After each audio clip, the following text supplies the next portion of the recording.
So I'm going to read something that I saw on a amputee post, and I'm not going to say the person's name, but this really caught my attention because as an amputee, as someone who's been an amputee for 27 years, I can really relate to what she's feeling. And I can also relate to, I think, the people that I'm assuming it's her family members that she's trying to relate to, or they're trying to relate to her as well. And she makes a statement, does anyone else dislike when family or friends celebrate every little thing you do as an amputee? Or also dislike being talked to as if you're such an inspiration, or people treating you differently and walking on eggshells around you? I'm not trying to be hateful to the people who do this because I know it comes from a good place and they are proud, but I absolutely hate it. And I have addressed this with them and they just get upset and act like I'm not being grateful. I'm a person who likes to fly under the radar and not be seen or talked about. I always have been this way, and the amount of attention I've gotten since becoming an amputee makes me feel worse instead of better. And yes, I'm also proud of myself and happy to be finally getting somewhere in this process. All the attention just makes me uncomfortable. So that means obviously there's a lot there. There's a lot in that post. I mean, it's obviously a very personal thing to her. Mm-hmm. I mean, I know that you've mentioned it's a personal thing to you because of the journey that you've been through. Yep. Everything. It kind of reminds me of a story of when, when I met you, you never put a cover on your prosthesis. You never had a cosmetic finish or a protective cover on there. Yeah. And, all of a sudden you said, I want to have a cover on here. I want to cover my prosthesis. And I'm like, why, Scott? I mean, it makes it a little heavier. It does these things. And I mean, I don't know, do you remember what your reason was? I do. Yeah, I mean, do you want to explain it? Well, I think you're talking about the time where one of the things I like to do in summertime is go to concerts. And, a lot of times you go to DTE around here, the outdoor concerts, not that winter concerts aren't fun, but summer concerts are a great time. Right. And every time we get ready to go out, my wife would say to me, oh, you should wear shorts. And I would wear pants. And she'd say, well, you shouldn't be uncomfortable that you have a prosthesis. I work in prosthetics. I love prosthetics. It has nothing to do with me being uncomfortable. I work a lot of hours. And when I get to spend time with my wife, I want my focus to be on her. And if I wear a prosthetic limb without a cover, it advertises to everyone else there that I have a prosthesis. And I spend much of the night answering questions to people who constantly want to come up to me and tell me, oh, I know somebody who had this, or that's so inspirational to see you doing this type of thing. And what I was saying to you was, I just want to be able to wear shorts and go out to a concert with my wife and I guess go under the radar like this young lady is saying she wants to do as well. Right. And not because I'm not comfortable with myself. I don't want every focus to be about, I'm an amputee. I know that I'm an amputee. Right. And so, I mean, I guess the way that I look at it is, it gives you an opportunity to control the narrative, right? Yes. So now you get to be in control of when you get to talk about it, when you're an inspiration to people, and when you're just Scott going to a concert with his wife. Yeah. Not necessarily inspiring people. And so, what times, when do you really what excites you about being an inspiration to people? Like, when do you get excited about it? I mean, honestly, it's funny if you hear that story, because most people would think that I couldn't imagine Scott wouldn't want to talk about prosthetics, because I love talking about it all the time. But, there are times that, like I said, you just want to be alone with your wife out on a date, or I'm sure anyone here could relate to that. It's I look at something we say a lot is that amputees are less than 1% of the population. And I think what we have here is we're going through things in our own mind where we're just trying to get through life and do the things that we want to do. And in a lot of cases, we're trying to adapt to things so we can get back the activities that we want to do and just live. And we don't feel very inspirational. We may feel like we're struggling. We may feel like, we're not quite where we want to be yet. So when we hear, oh, you're so inspirational, it's hard for us to wrap our minds around that, because I don't feel like I'm doing anything that tremendous. I have two choices. I could sit in a wheelchair and feel sorry for myself, or I'm just trying to go out and live my life. You got to look at the flip side of that. That means 99% of the people who we interact with every day, they're seeing something they don't normally see. Right. Now, I wouldn't say to this young lady here or anyone else that it's your obligation now, your new obligation in life is to go through and educate people about prosthetics. Right. That's not fair. Right. And it took me a while to embrace that. I mean, the things that I do with the triathlons and the different, I mean, I think, Nate, you've heard me say this. I'm not trying to inspire anyone. Right. I'm just out trying to live my life doing the things that I want to do. I'm 27 years old wearing a prosthesis. A lot of people think I've done a lot of tremendous things, and I'm still trying to master them. I mean, I don't feel like I have any one thing mastered yet, but because I've worn a prosthesis for so long, I guess I see the value in trying to listen to other people talk to why they see and what they see in me as inspiring. When we had the campaign for the triathlon, and the idea was, and I'll say this all the time, I don't do triathlons because I think other amputees should do triathlons, except Casey. But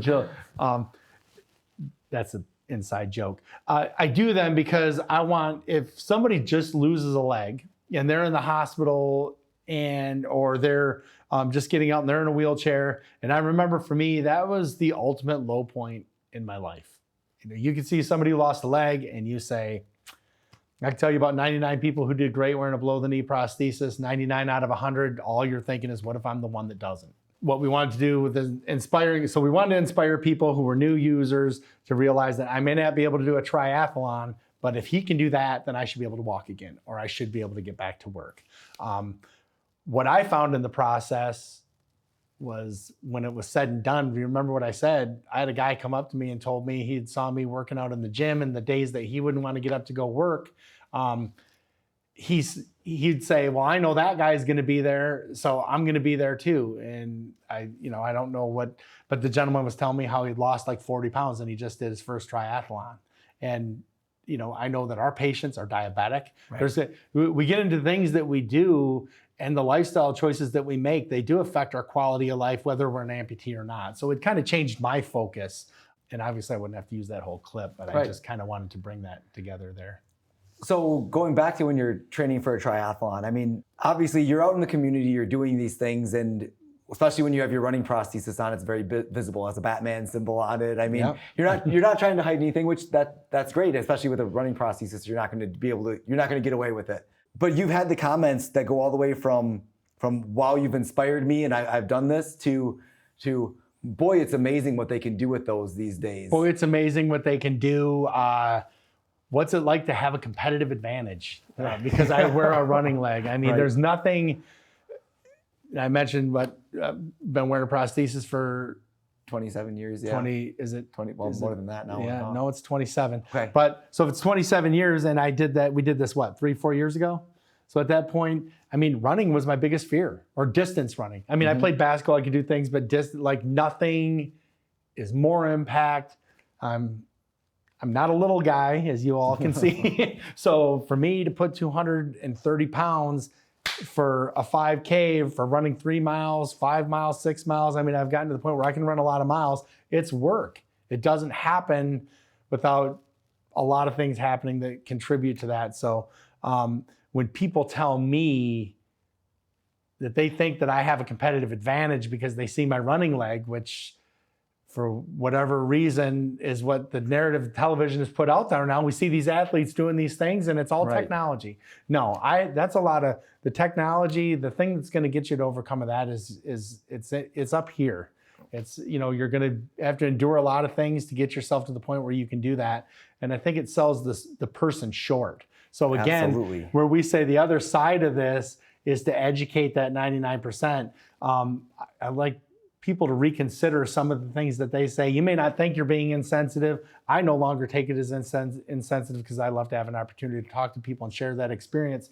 But man, if somebody's 6 months or a year into this process, emotionally, they haven't even figured out how to process what they're going through yet because they're still in the middle of it. I mean, it took me 3-4 years before I could even start to reflect what I went through when I first lost my leg. And that's why I always have a story for a situation. But a lot of people, they're just in that, and it's frustrating. So try to be considerate before you say things like, you're gonna have a competitive advantage because you see somebody with a running leg. And as with all the stuff that we talked about, that adaptation, that person just got that running leg 2 weeks ago. They don't feel like they have an advantage over nothing. Right. They don't run themselves. So what advice do you have for somebody that might be new that deals with it, that's struggling to put their prosthesis on every day, that's going through the motions, and maybe they're not really seeing the light at the end of the tunnel yet, and people are telling them that they're inspiring them. Do you have any advice for somebody that's in that position? Boy, it's really hard for me to advise somebody because here's the thing, it's a funny situation. You're definitely entitled to how you feel, and if anyone understands it, it's definitely me.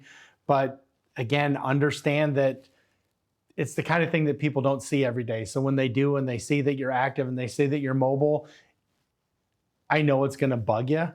And timing is everything. Maybe you're having a bad day and that happens.